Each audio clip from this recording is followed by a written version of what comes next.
I think the news has been dominated by the AI Act. Through the AI Act, there will be AI standards. So that is one priority. The Cyber Resilience Act, another big piece of European positioning and European policy that will be supported by cyber resilience standards. So we have a lot of work coming up on that.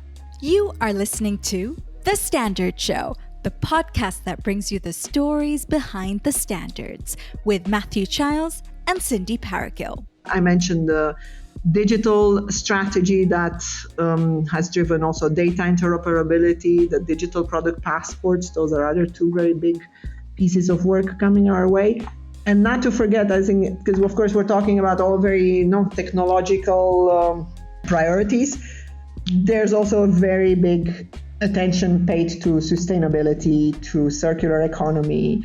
We have a lot of work continuing, but also starting up on that. And I think we'll see this combination of digital and sustainable quite strongly in 2024 and beyond. Hello, my name is Matthew Childs and I'm with Cindy Parakill. Hey Cindy Parakill, how are you? Well, getting down to brass tacks. How about you? Oh, I like that one. Well, trying to hit the nail on the head. Beautiful. I do like it. Do you like it when we sort of we try and hammer these things home? Oh, I love it. Sometimes you just got to do it.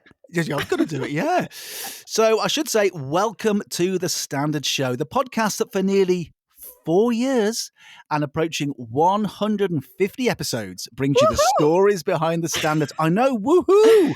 Oh my God, time flies. Can you believe it? I actually can't quite believe it, actually, but I'm sure. Do you think there's sort of some national, maybe international celebration being planned for us right now? The bunting and the flags being prepared. Most certainly. Let's go out on a hunt and find out where this is taking place. Now, the voice you heard at the top of the episode was that of Andreea Gulacsi, Director of Policy and External Affairs at CEN and CENELEC, the European standards bodies. She was talking to me about the standards priorities for CEN and CENELEC in 2024. Now, this conversation with Andreea had been some time in the making, but after 3 months of on and off, I finally managed to track her down in Brussels. And it was a conversation. What, literally?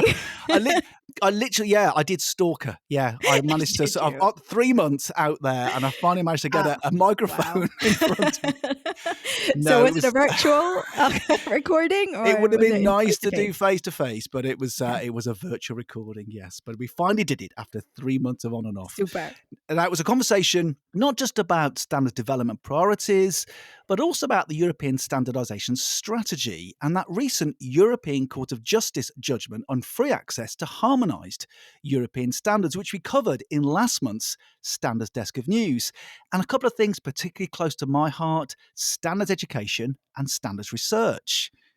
And Matthew, let's not forget her standards journey. She's done a lot of different things. She's gone from standards development to stakeholder engagement. That's true. She has indeed. Now, it's been quite a long time since we took a specific look at European standards and the whole standardization system in Europe. Well, the last time I checked this, episode 13. Oh, can you believe that? Of the 100 and nearly 150 that we've done. Now, Cindy, I'd also check this. It was so long ago that I think you were actually still at school. Very funny, Matthew Charles. Moving on. Actually, Brussels, is that a place you spend much time in? Yeah, I like Brussels. I go there every now and then. I love Belgian chocolate, hands down, the best chocolate. And waffles and beer. How about you? Oh yeah, I'm a big fan of all three of those. In fact, Belgian beer, maybe we should celebrate a 150th episode with lots of Belgian beer. What an amazing idea. I haven't, no. Brussels is, I've been a couple of times. I haven't spent much time there. But at this time of year, I do spend quite a lot of time, looking at Belgium through my TV screen, actually. Because it's all about watching the Cycling Spring Classics. Of course. As you know, yeah. So I spend a lot of time doing that. Now, we're recording ahead of probably my favourite race of the entire year, which is the Tour of Flanders. It's taking place this weekend. Oh, nice. Tour of Flanders, a common thread in our podcast, I would say. It has come up. Yeah, that's true. It has come up quite a few times. In fact, I rode it. I rode it a couple of years ago. Well, I rode it before the professionals did. And yeah, one of my most favourite cycling experiences. But anyway, we probably shouldn't talk too much about cycling. But talking about school and of Brussels, my son is off to the European Space Centre in Brussels on a school trip. He goes tomorrow. How about that? How cool. I What a know. nice school trip. International school trip. I know. I didn't do anything like that when I was at school. Same. Well, I hope he has a great time. I hope he does, although there's been a slight problem with their travel arrangements. He's not getting a ferry until midnight tomorrow night. So I don't think any sleep is going to be had by that bunch of 14-year-olds. Well, I'm sure they're not going to complain about that. That's true. That's true. Now, just a reminder that before we hear my conversation with Andreea, a reminder that you can rate, review and subscribe to The Standard Show wherever you get your podcasts. And you can get in touch and find and follow us on social media too. All the details are in the show notes.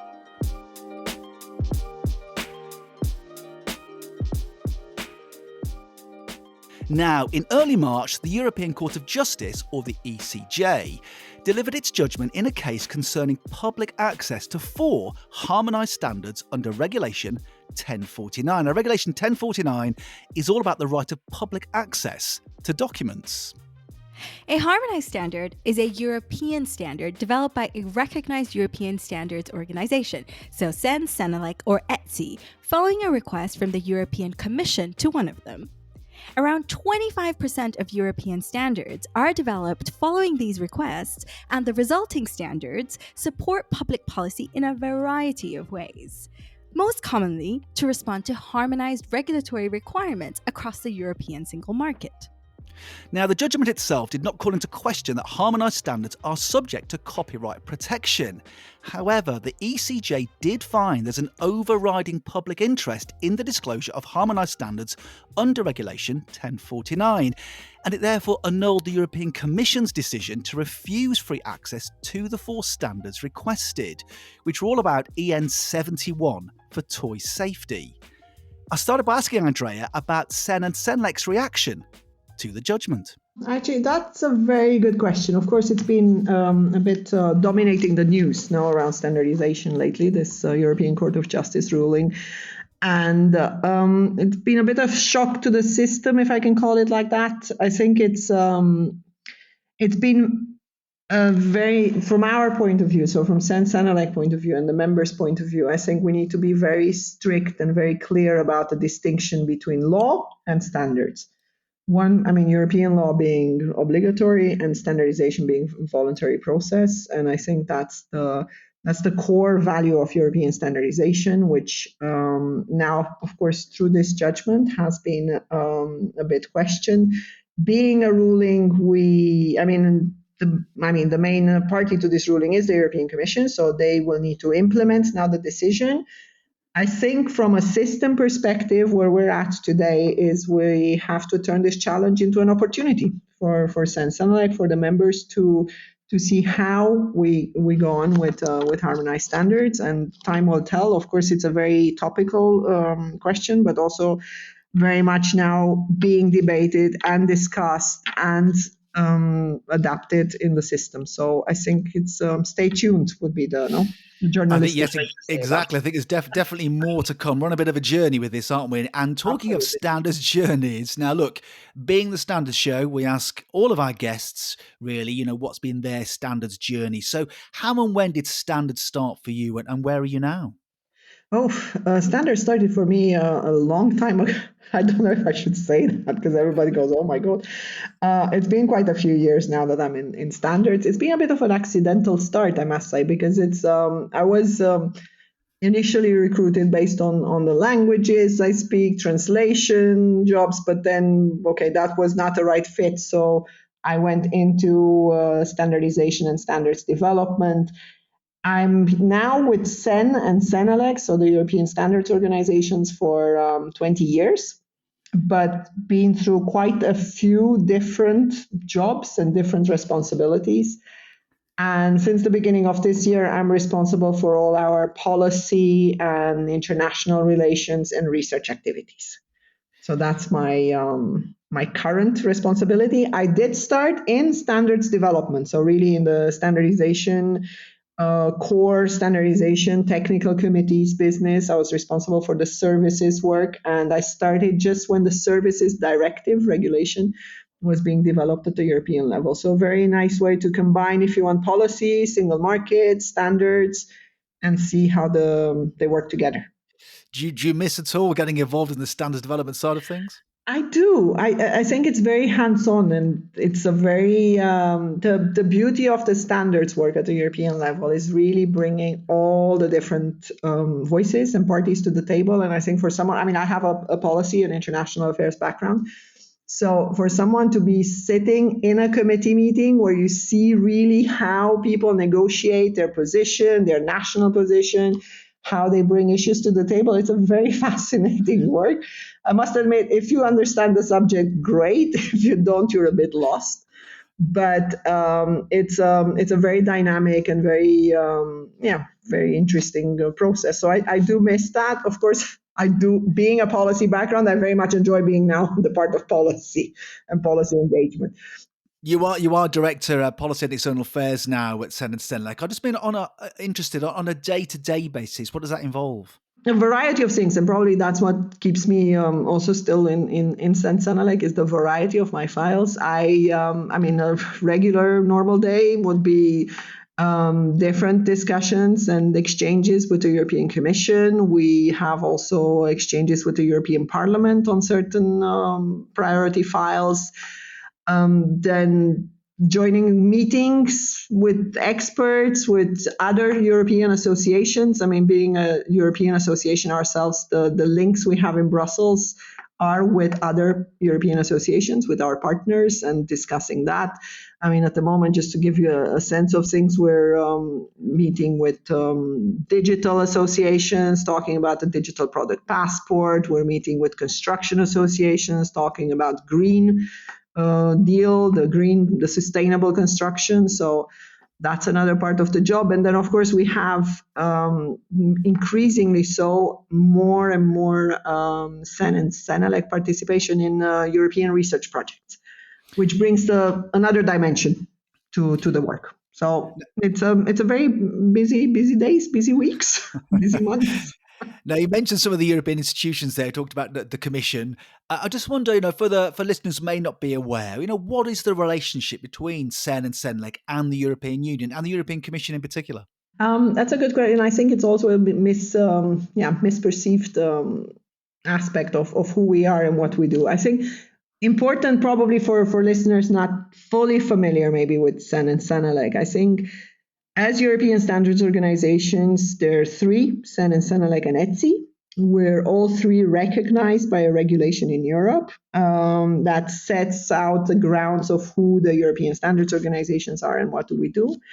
Now, our relationship with the European Commission is what we call in our lingo, if I may say it, like there's a public-private partnership. So we do have a very well-functioning relationship with the European Commission.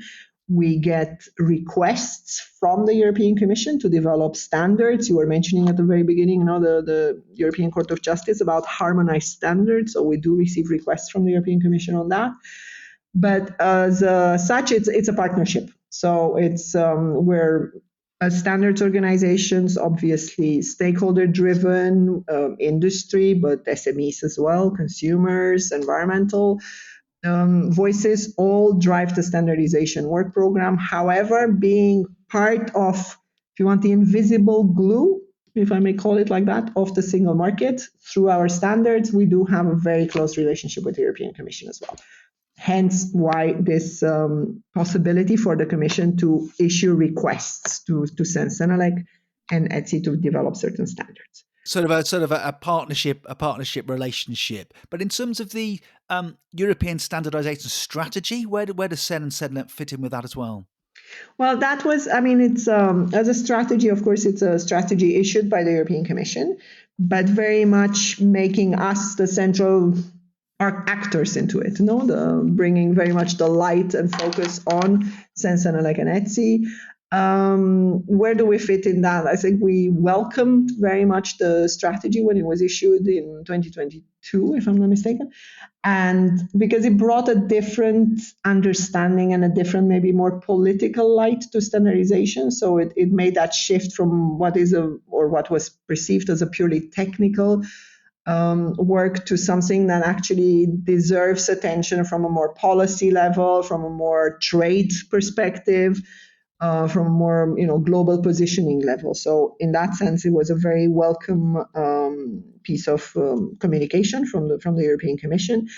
From the links that we make with that, or the concrete relationship we have, is of course our CEN and CENELEC strategy 2030 very much echoes and is aligned with the European Standardization Strategy. And I think that validated a bit the work and the thinking that we did as a membership organizations into where do we want to be in 2030. And the European Commission strategy reinforced some of those aspects. And that gave way to a lot of collaborations. And I think probably the listeners have been hearing about the high-level forum, the positioning European interests at the international level, the Green Deal, the digital strategy, and all these things. I think standardization became suddenly a bit more of an integral part to wider political priorities.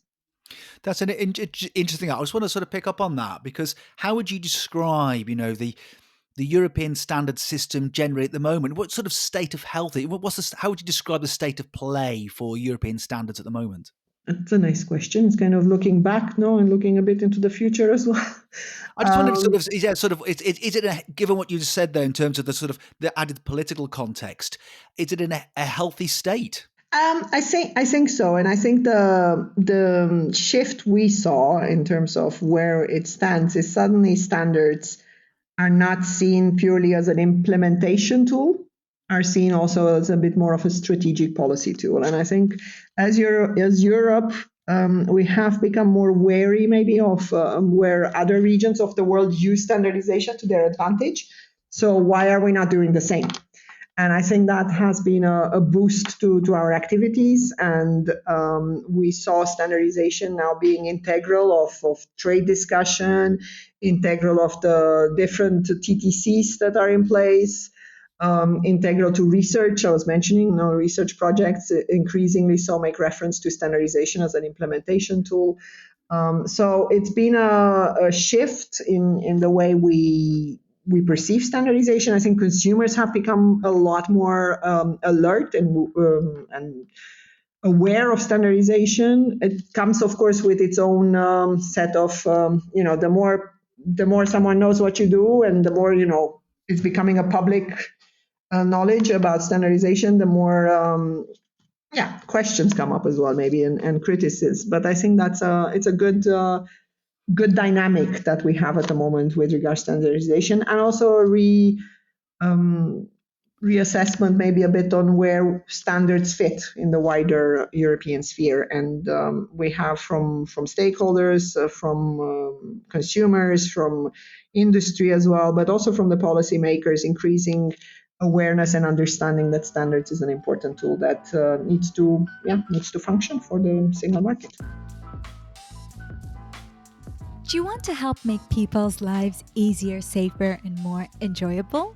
Well, why not become a standards maker and have your say on the development of standards? Standards affect all of us every day, wherever we go, whatever we do. By defining good practice, they help people and organizations to do things better. Each year, standards bodies publish thousands of standards, and we are looking for more people like you to join our community of standards makers. We welcome applicants from all fields, backgrounds, and career stages. Our goal is a simple one: to have a balance of views around the table. By becoming a standards maker, you could help to improve the way things are made and done, like creating healthier and more inclusive workplaces, developing higher quality healthcare systems, making advances in AI governance, or accelerating climate action, and many, many others. So, if you want to make a difference and shape the world through standards, start your standards making journey now. Details of how to do so are in the show notes.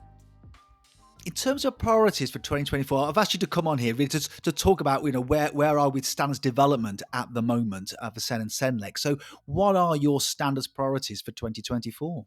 There's a lot. I mean, in terms of European policy priorities, of course, we're also at a very interesting, it's an interesting year this year because of European elections are coming up very soon as well. So there are a lot of critical files that we need to deliver and position ourselves on.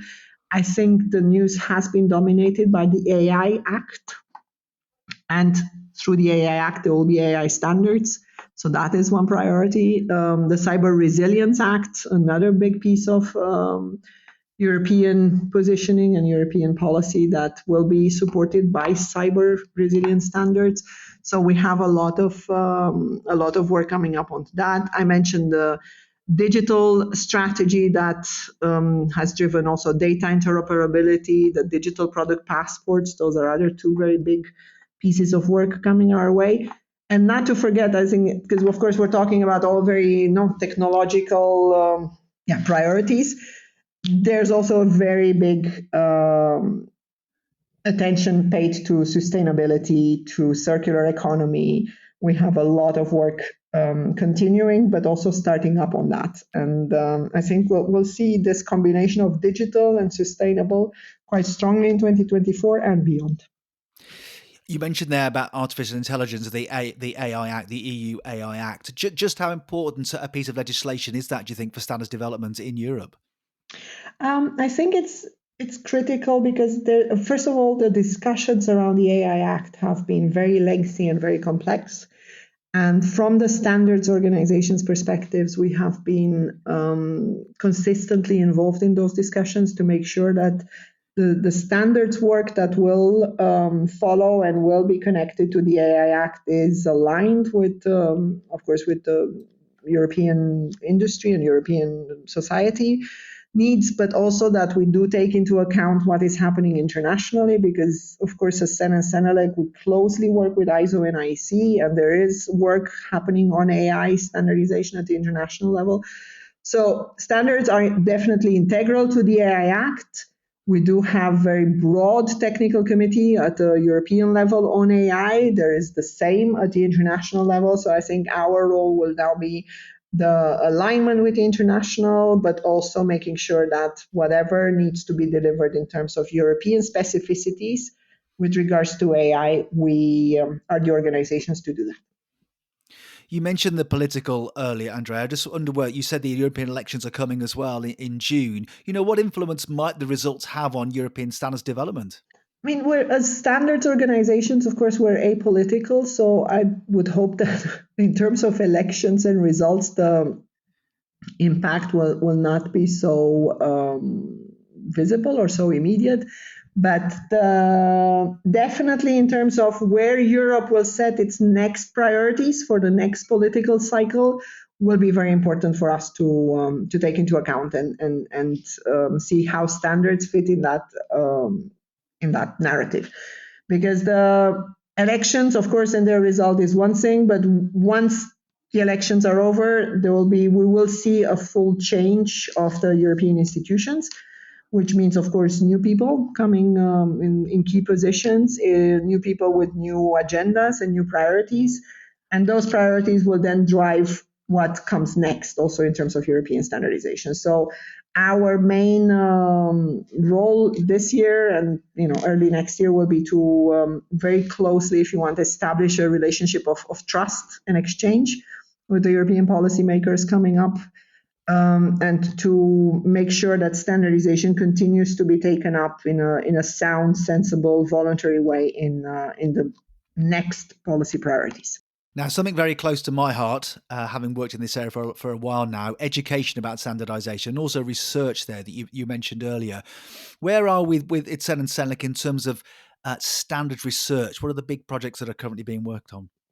Research-wise, I think it's a very interesting area and very continuously developing area, but we have a lot around sustainability, around new technologies, batteries. I mean, there's quite a few projects we have in the pipeline as well on that, on ICT as well, and digital. So we we see that increasingly being a priority for research. I think where standardization plays the most important role is in what researchers and scientists will call the higher TRLs, which is the higher levels of technological readiness. And I think that's where we see standards playing its role to enable this switch, if you want, from research innovation to market and market deployment. What we still miss, and I think that's where the education about standardization comes in, is the awareness and the understanding of academia, of researchers, that standardization is also a tool for them to deliver results. And I think that's still a gap that we need to close. We talked earlier about the European Standardization Strategy, and I think that's where the standardization strategy from the European Union was very strong to emphasize the need for education about standardization, the need for a closer link between academia, researchers, and standardization, and hopefully that's something that will continue to develop, because it's not. I think it's also very national. So of course, some countries are a lot stronger in making those links with education about standardization, but Europe-wide, I think is still a gap we need to address. Let's call it an opportunity for the future. Definitely so. Just wondering on that, just on the education side, where is the most important intervention in your view? Is this at school level? Is it university level, sort of undergrad or postgrad level, research level? Where do you think the end? I mean, you probably just say all of those, but I just wonder, from your perspective, given your experience actually in working in standards development and in policy and engagement, where do you think we should be intervening to support education about standardization? I think you're right, probably all of them, but of course we need to choose somewhere, no? But I think where we see probably the most captive or maybe understanding audience of really translating how standards could help them would probably be more at the graduate level, university graduate level, because that's where building the next generation of entrepreneurs, the next generation of inventors, our next generation that will take forward the different priorities in Europe.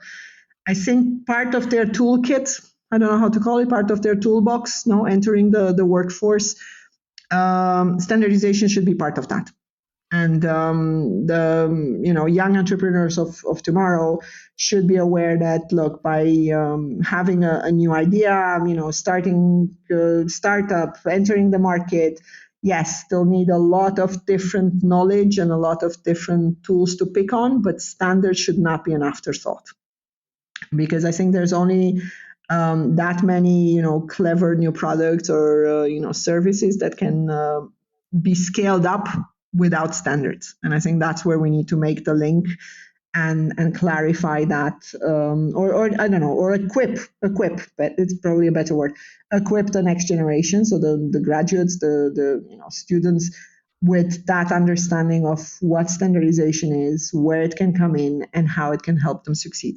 So obviously, Andreea, you've been working in this field for quite a while now. What keeps you motivated? Why do you stay? Why have you stayed within the standards world?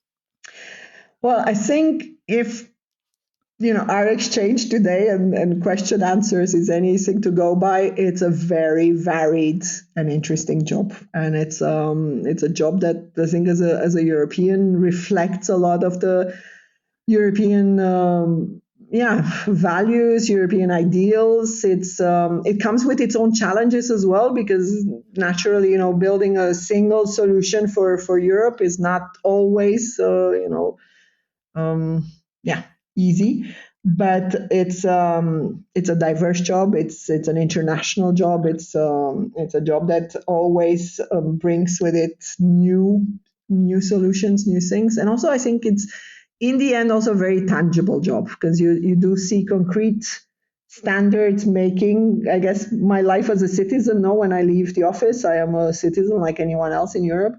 It makes your life as a citizen easy without too much, thought going into it from a citizen's perspective. I think the experts working on it will probably disagree with me because they'll say, yeah, there is a lot of thought going into it. But as a citizen, when things work, things connect, things make sense, it's really nice. Are you pitching for a new CENELEC strapline there, Stan? Just make life easy. Make life easy, yes. I think we have trust, and we'll go with trust standards for the moment. So. Our thanks to Andreea for sharing with us some of the latest developments in European standards. Now, if you want to discover more about CEN, CENELEC and the European Standardization System, and also how to get involved in standards, then check out the links in the show notes. And a reminder that the show notes are also where you can find details of our socials and all of the other ways to get in touch with us here on The Standard Show. You have been listening to an episode of The Standard Show, the podcast that brings you the stories behind the standards, with Matthew Childs and Cindy Paragill.